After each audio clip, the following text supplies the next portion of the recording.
Ayan, update for today's video guys. Maulan na naman dito sa Marikina City. Okay, ang video natin ngayon ay nandito ako ngayon sa Marikina River. Ayan. Yan guys, may mga nangiisda. Nanghuli ng mga isda. At ang ating tubig ngayon dito sa Marikina ay tumataas ng konti.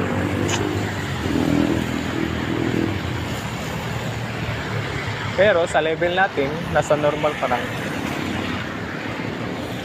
Yan ang ulan guys.